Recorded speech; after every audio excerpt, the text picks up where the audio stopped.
कर्नाटका की जनता, आप अपने प्रदेश को हमारे हवाले कर दो, इनको छोड़ दो, हमारे हवाले करो, मोदी जी के हवाले करो। तो मेरे मन में ये बात आई कि पिछले 3.5 सालों के लिए किसके हवाले था? क्या बीजेपी के हवाले नहीं था? क्या इनकी सरकार नहीं है? और परिस्थितियां क्या है? आज महंगाई इतनी हो गई है, आपको गैस सिलेंडर 1200 रुपए में मिल रहा है, दाल नहीं खरीद पाते, अन्न नहीं खरीद पाते, बच्चों की स्कूल की फीस महंगी है, जहां देखो वहां जीएसटी है। छोटे छोटे जो मेरे दुकानदार भाई बहन हैं क्या करते हैं? हर चीज पे पहले तो नोटबंदी आई, उसके बाद जीएसटी। महंगाई इतनी बढ़ चुकी है कि आप गुजारा नहीं कर पा रहे हैं।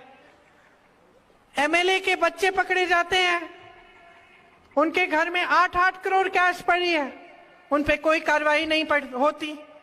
उसके बजाय उनके पिताजी एक परेड निकालते हैं ये कहने के लिए कि तुम हमें छू नहीं सकते। हम भ्रष्टाचार सिर्फ करेंगे नहीं, खुल के करेंगे, सिर्फ लूटेंगे नहीं, खुल के लूटेंगे, तुम कुछ नहीं कर सकते। ये कहा जा रहा है आज आपको कि आपको लूट सकते हैं, आपको धोखा दे सकते हैं और आप कुछ नहीं कर सकते। तो मैं यहां किस लिए आई हूं?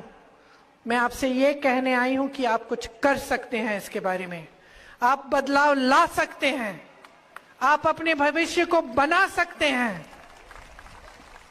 निकाल दीजिए इनको।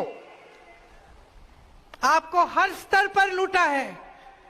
ये 1.5 लाख करोड़ रुपए, इनसे 100 एम्स बन सकते थे आपके लिए।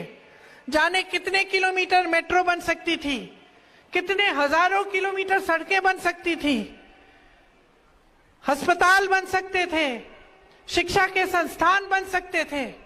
और कहां गए ये पैसे? लूट के कहां गए? किसकी जेब में है, किसके घरों में है? आपको सब कुछ दिख रहा है। आपको मन बनाना है कि आप किस तरह की राजनीति इस देश में चाहते हैं। यहां आकर एक जाति को दूसरी जाति के खिलाफ करना, एक धर्म को दूसरे धर्म के खिलाफ करना, चुनाव के समय अचानक ऐसे मुद्दे निकालना जिस पे आपके जज्बात हिल जाएंगे, आप उनके पक्ष में वोट दे देंगे, लेकिन आप फिर एक बड़ा मौका खो रहे हैं। अगर आप इनकी बातों में पड़ेंगे और आप ऐसे नेताओं को बार बार आगे बढ़ाएंगे जो आपके मुद्दों की बात ना करें और सिर्फ फिजूल के मुद्दे उठाते रहें, तो नुकसान आप ही का होगा। आज आपके मुद्दे, जैसे मैंने कहा, क्या है? महंगाई का बहुत मुद्दा है। कांग्रेस कह रही है कि अगर आप कांग्रेस की सरकार लाएंगे तो महंगाई पे रोक लाएंगे, और सिर्फ ये नहीं, आपकी मदद करेंगे। आज मेरी बहनें जो सारी वहां पे बैठी हैं, कितना संघर्ष करती हो आप। घर भी चलाती हो, जॉब भी करती हो, खेती भी करती हो, घर आके सबका देखभाल भी करती हो। सबसे बड़ा बोझ समाज कर आपके कंधों पे है और सबसे कम सहायता समाज आपको देता है ना? तो कांग्रेस कह रही है कि इतनी महंगाई से सबसे ज्यादा कौन जूझा है? मेरी बहनें जो घर संभालती हैं।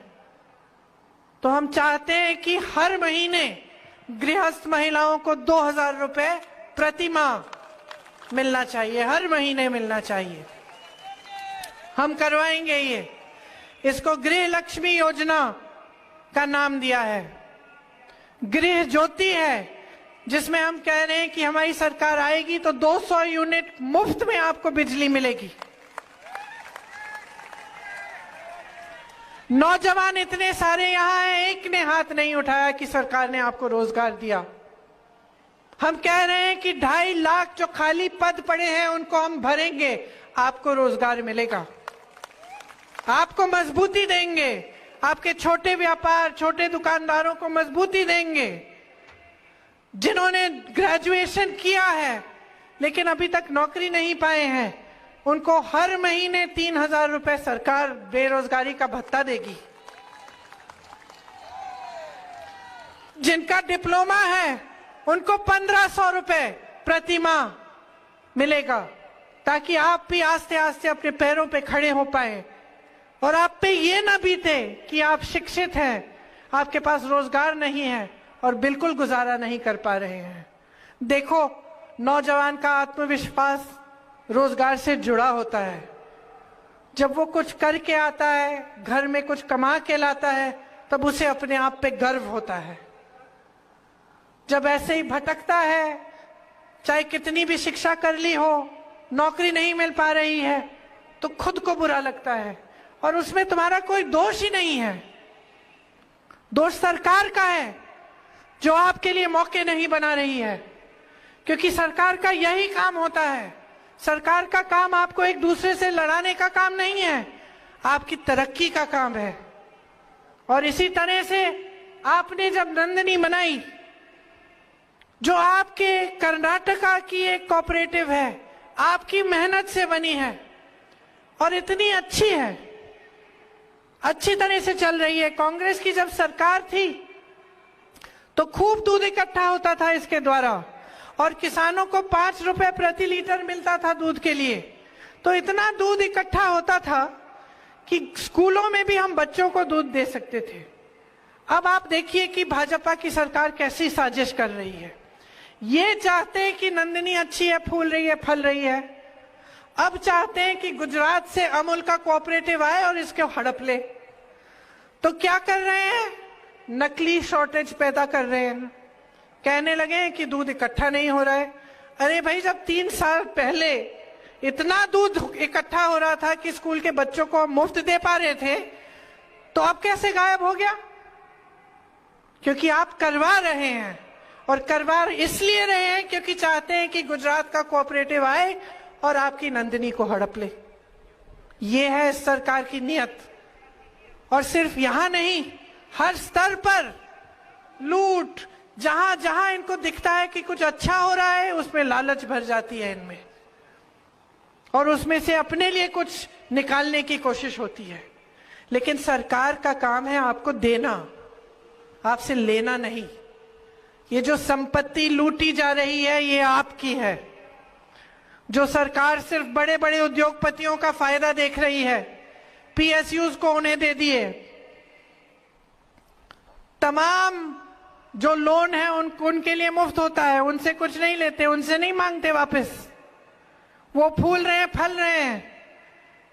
एक अडानी की कमाई 1600 करोड़ रुपए एक दिन में, और भारत के एक किसान की कमाई 27 रुपए एक दिन में। और भारत की जितनी भी संपत्ति है, सारी बड़े बड़े उद्योगपतियों को दे दी है। तो जब सरकार की नीयत ये होती है लूट, लालच, सत्ता, तो यही होता है। और इसे ठीक करने के लिए जनता को खड़ा होना पड़ेगा। जिन नौजवानों को रोजगार नहीं मिला है, अपना हक मांगो। जिन महिलाओं को कुछ नहीं मिलता, महंगाई से तरस रही हैं, अपना हक मांगो।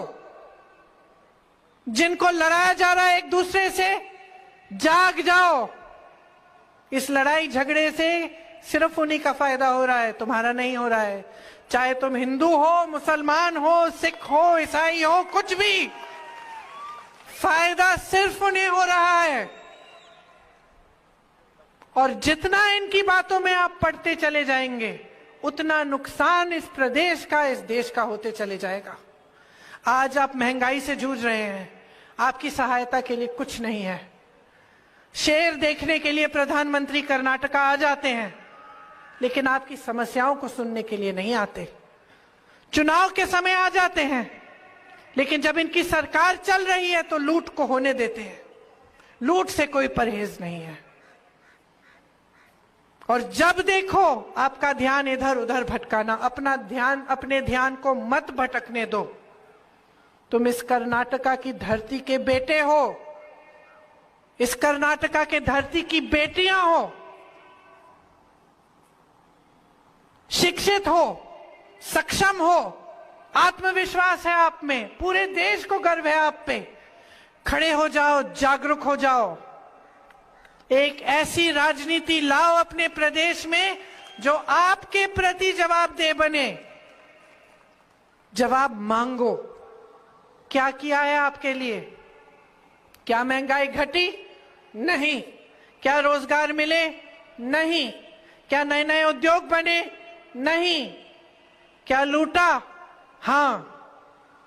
क्या लालच दिखाई? हां। क्या आपका विकास हुआ? नहीं। सवाल पूछो, सबसे सवाल पूछो। आज हम यहां बैठे हैं, कल हम सत्ता में होंगे, हमसे सवाल पूछना। लेकिन ये सवाल पूछना बहुत जरूरी है और इसी में आपका भविष्य है। इस बात को गहराई से समझो। आज यहां आकर मेरी बातें सुनना काफी नहीं है, मुझे पसंद करना काफी नहीं है, गहराई से अपने जीवन के बारे में सोचना जरूरी है।